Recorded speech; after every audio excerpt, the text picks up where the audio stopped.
सब कहानी हमें कुछ ना कुछ नया सिखाती है।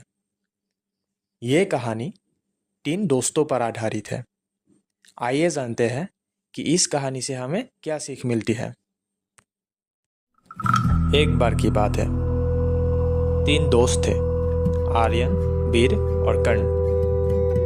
वे छोटे से गांव में रहते थे और अक्सर जंगल में खेलने जाते थे।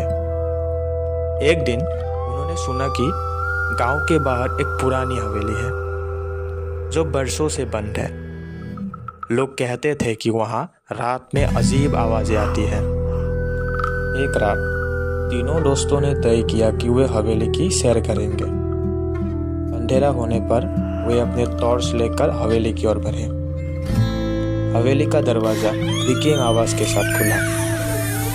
अंदर जाते ही उन्हें एक सन्नाटा मिला। दीवारों पर धूल और मकड़ी के जाले थे और हर कदम पर उनका दिल तेजी से धड़क रहा था। जैसे ही वे हवेली के अंदर और गहराई में गए, अचानक एक ठंडी हवा का झोंका उनके चेहरे पर आया। वीर ने कहा, चलो हमें अब चलना चाहिए। लेकिन आर्यन ने मजाक करते हुए कहा, डरपोक मत बनो, कुछ नहीं होगा। वे आगे बढ़ते गए। कुछ देर बाद उन्हें एक पुराना फर्नीचर मिला। तभी कर्ण ने एक पुरानी किताब देखी। उसने उसे खोला और जैसे ही वो पन्ना पलटा, एक अजीब सी गूंजने वाली आवाज सुनाई दी।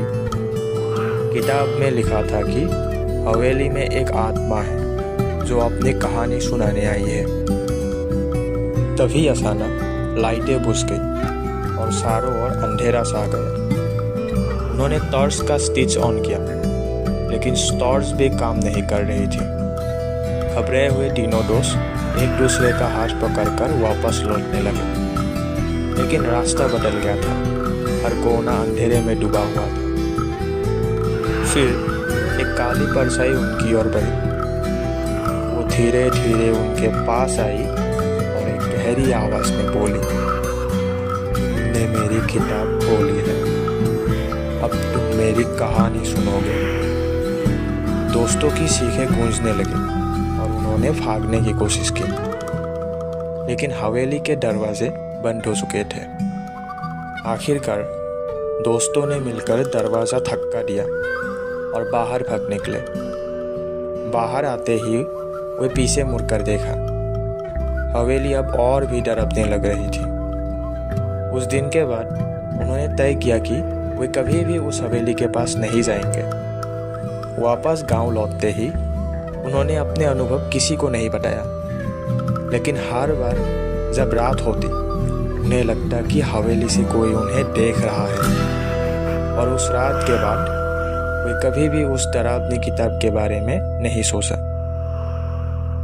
तो दोस्तों, ये कहानी हमें ये सिखाती है कि कुछ रहस्य हमें नहीं सुनना चाहिए, क्योंकि कभी कभी अतीत के कुछ दरवाजे बंद रहना बेहतर होता है।